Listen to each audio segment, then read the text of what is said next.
America के court ने ना एक ऐसा लैंडमार्क फैसला दिया जिसने डोनाल्ड ट्रंप को हिला के रख दिया। वो इंसान जिसको कोई नहीं जान पाया कि वो क्या कर देगा कल सुबह उठ के, उसको एक बहुत ही बड़ा शॉक मिला है, उसके लिए बहुत ही बड़ी डिफीट है। सुप्रीम कोर्ट डिसीजन है 6 आउट ऑफ 3। 6 जजेस ने बोला जो ट्रंप ने टैरिफ पूरी दुनिया पे लगाए हैं वो एक कॉन्ट्रोवर्शियल नहीं बट एक इलीगल चीज है। So this video will tell you global trade पे आपकी पॉकेट पे ये क्या इफेक्ट डालेगी and there is a theory because of this decision world war can start. सबसे पहले what was the case about. Donald Trump ने ना 1977 का एक क्लॉज यूज किया, उससे उसने ना अपनी कांग्रेस को बाईपास करके ये टैरिफ्स लगा दिए। वो क्लॉज क्या है, नॉर्मली क्या है कि अगर कोई भी बिल पास होना है तो कांग्रेस के थ्रू पास होगा। Congress is equivalent to our parliament house. आप सोच के देखिए कि इंडिया का कोई भी प्राइम मिनिस्टर एक रूल लाता है और वो पार्लियामेंट में पास ही नहीं करवाता। इसको पास करने के लिए उसने एक इमरजेंसी क्लॉज यूज किया which is 1977 international emergency economic power act. कैसे किया ट्रंप ने बोला कि हमारे ऊपर ना एक इमरजेंसी आ रखी है। उसने अपनी बात को सपोर्ट कैसे किया, उसने बोला हमारी कंट्री एट थ्रेट है, हमारी कंट्री में illegal fentanyl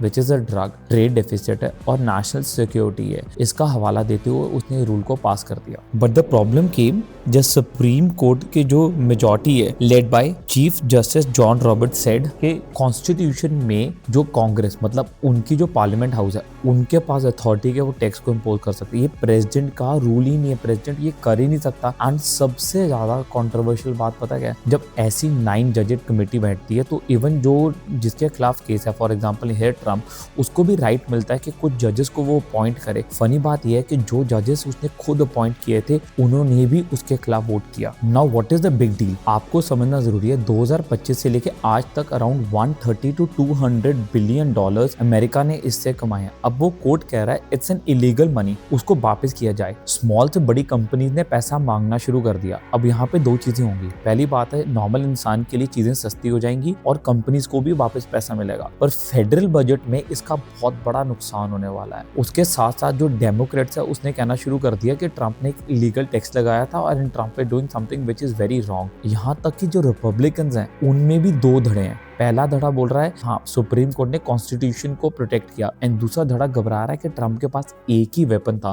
that was tariff. अब ट्रंप के पास वो भी नहीं है which is considered as a very big loss of Trump. जो अमेरिका की जो इकोनॉमी है दुनिया की सबसे बड़ी इकोनॉमी है और पूरी दुनिया की इंडस्ट्रीज पे अगर कोई टैरिफ लगता है उसका फर्क पड़ता है। इंडिया की इंडस्ट्रीज ने भी बहुत सफर किया। ट्रंप ही हैड अ प्लान बी। उसने ना सेक्शन 122 को प्रोवोक किया जो 1974 में बना था, जिसके मुताबिक उसने 10% एडिशनल टैरिफ लगा दिया हर पे। अब यहाँ पे क्लॉज क्या है, 150 दिन के अंदर अंदर कांग्रेस को ये बिल पास करना होगा, नहीं तो ये नल अवॉइड हो जाएगा। बट ट्रंप को यहाँ पे एक रिलैक्सेशन और टाइम मिल गया। There is a global theory which is going on which I want to tell you. It is an allegation, it is not a proven fact, but ये सारी दुनिया जानती है और कह रही है कि जब एप्स्टीन फाइल लॉन्च होने वाली थी अमेरिका ने वेनेजुएला पे अटैक किया। Whenever there's an attack, it doesn't matter even if one person loses life because of reason के कोई चीज को कवर किया जा रहा है, that is not a good thing. Greenland controversy भी उसी वक्त आई। अब ये सुप्रीम कोर्ट का जो डिसीजन आया है जिसमें Trump has taken a big loss, इसको कवर करने के लिए there is a big possibility America ना ईरान पे अटैक करे। And if America does this, पूरा जो गल्फ है ना स्टेट है वो अनस्टेबल हो जाएगा। पहले ही जो अमेरिका के अलाइज हैं, चाहे वो एशियन अलाइज हैं, जापान से लेके ये साउथ कोरिया या फिलीपींस, चाहे वो यूरोप है चाहे वो सऊदीज हैं, everyone after Trump is thinking